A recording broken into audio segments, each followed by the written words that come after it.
નમસ્કાર, કેમ છો? રઘુ મહારાજના જય શ્રી કૃષ્ણ, જય સ્વામિનારાયણ. બસ હવે જઈ રહ્યા છીએ પાછા.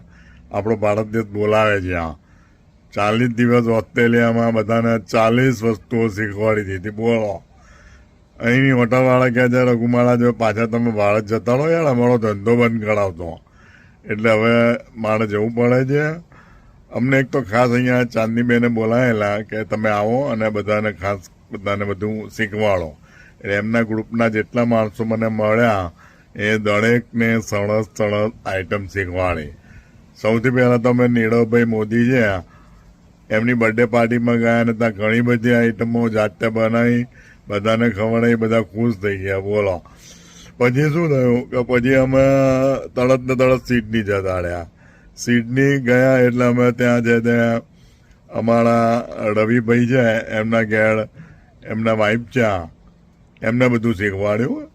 દીપ્તિબેન છે, હા, એમને કશું આવડતું નહોતું. પછી એમને સૌથી પહેલાં દાળ પકવાન શીખવાડ્યા, ખીચડી કઢી શીખવાડી, આ બધું એમને શીખવાડ્યું.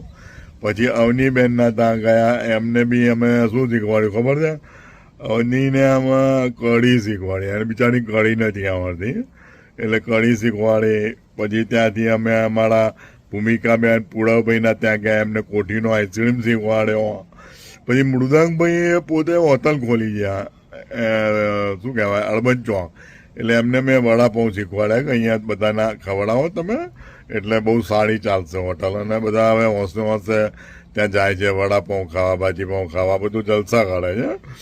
પછી અમે શું થયું કે અહીંયા આવીને બધાને જાત જાતની આઈટમો શીખવાડી. એમાં સૌથી પહેલાં અમારા પલકબેન છે એમના ઘેર ગયા, એમને ગુલાબજાંબુ શીખવાડ્યા.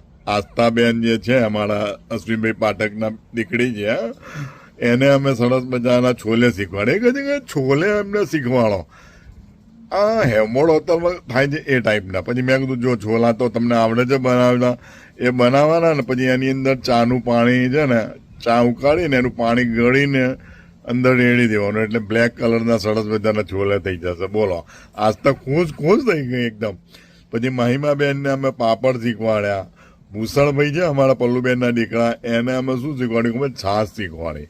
એ કે ઇન્ડિયાની છાશ બહુ મિસ કરું છું. મેં કીધું એક કામ કરજો, દહીં તો આવે જ છે તમારે તૈયાર, એને હલાવી નાખવાનું બરોબર, અંદર પાણી નાખી દેવાનું એક લોટો ભરીને, એટલે છાશ તૈયાર થઈ જશે. એને આપણે કચ્છી બિયડ પણ કહે છે, પણ અહીંના લોકોને એવી બિયડ ન ભાવે, એમને સાચી બિયડ ભાવે.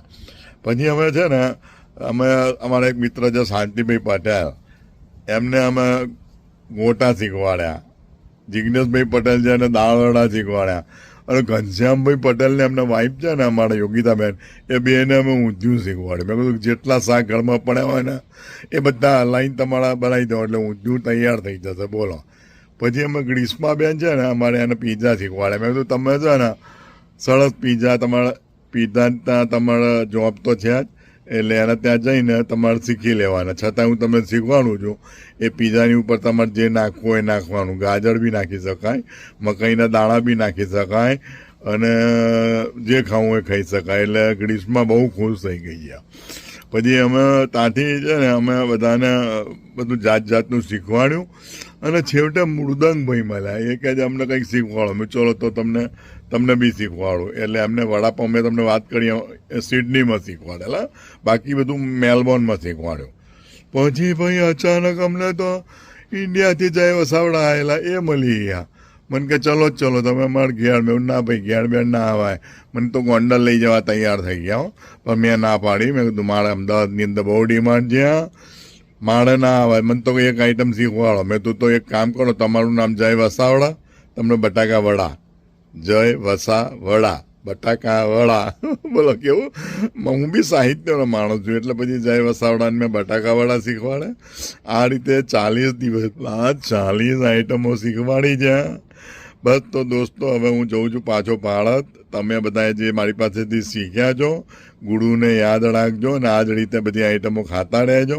ફરીથી કોઈક દિવસ વળી પાછા ઓસ્ટ્રેલિયા આવીશું તો તમને મળી જુઓ, અને મેં આઈટમો બનાવી છે તમે મને ખવડાવજો. ઓકે, તમને બધાને તમારો બધાનો આભાર માની અને હવે હું અહીંથી વિદાય લઉં છું. Thank you very much. હા યાર, એક વસ્તુ કહેવાની રહી ગઈ. અમારા અરવિંદભાઈ વેગડા છે ને, અરવિંદભાઈ વેગડા, એમની દીકરી દિયા વેગડા છે, આપણે અહીંયા જ રહે છે. એને બી પછી મેં દાળ ઢોકળી શીખવાડી, બહુ હોંશે ખાધી. એને કીધું કે હું મારા પપ્પાની જેમ આવી દાળ ઢોકળી બનાવીશ અને એ અહીંયા આવશે તાર ખવડાવીશ. પછી અમારા સાહુ સાહેબ નથી આવડા, સાહુ સાહેબ અહીંયા અમદાવાદ કાંકરિયા ઝૂમાં મેઇન બોસ છે, એમની દીકરી છે ને એ બી અહીંયા છે. એને એના મિત્ર બંને આવેલા, એ લોકોને બી મેં સરસ મજાના પાપડ શેકતા શીખવાડી દીધા. બીજું કંઈ એ લોકોને આવડે એવું છે નહીં, કારણ કે એ બધું અહીંનું જ ખાય છે. એ પાપડ શીખવાડી દીધા છે, પાપડ અને ફરસી પૂરી. એમના મિસ્ટરને ફરસી પૂરી બહુ ભાવે છે, એટલે ફરસી પૂરી શીખવાડી અને કઢી શીખવાડી. એટલે એ લોકો બી એન્જોય કરે છે. ઓકે, તમને બધાને ખૂબ ખૂબ મુબારક. જય હિન્દ, જય ભારત, જય ગુજરાત.